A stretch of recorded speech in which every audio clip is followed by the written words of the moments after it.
This video I'm going to introduce you to the potential planting area to potential canopy area tool. This is a model that you'll have available.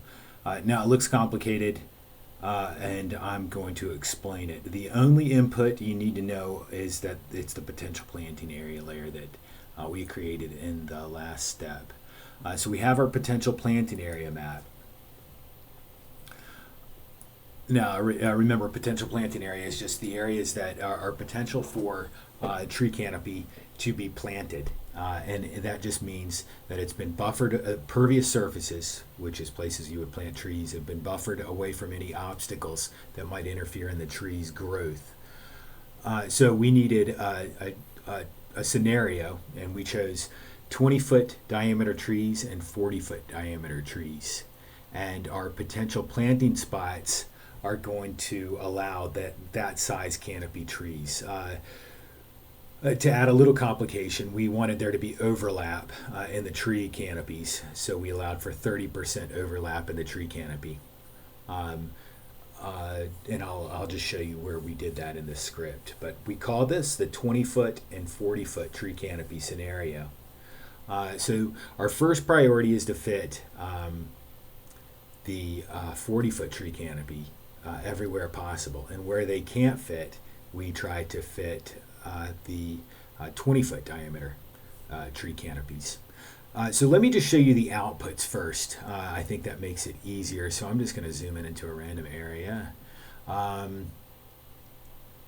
and let's look at the potential planting spots first. So now, what this is I take the potential canopy area and resample it two different ways to be pixel sizes that would represent the 20-foot diameter tree canopy and the 40-foot diameter tree canopy. Again, I use a smaller pixel size because we want a little bit of overlap, but that's the idea. And so what we get, where a pixel at the center, sorry, I don't have the squares, but where the center of a pixel occurs over top of the potential potential planting area, then that pixel is created, and then I just convert the pixels to be the center point of those pixels. So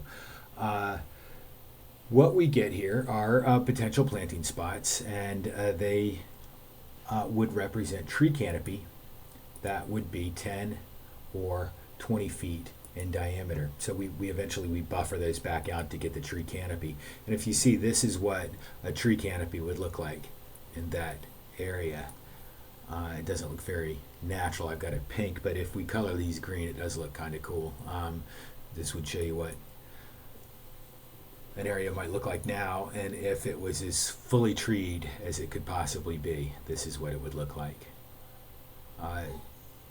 So I'll introduce you to the script, and the details of how these happen might be more obvious.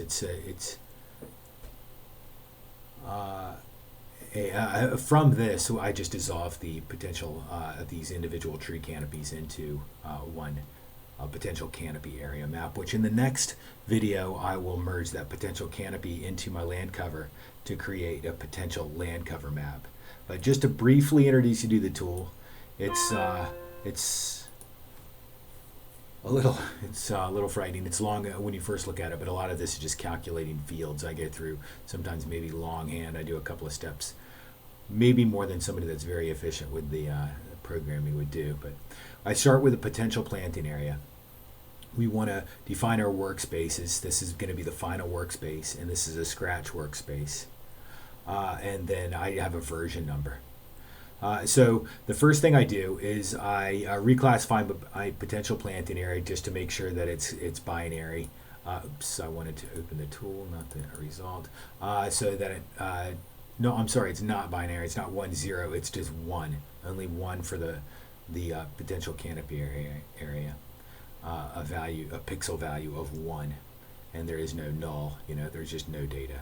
So it's just the one polygon. So then I resample it the two different ways. The 28-foot, which is subtracting the 30% from 40, you get 28 for that 30% overlap.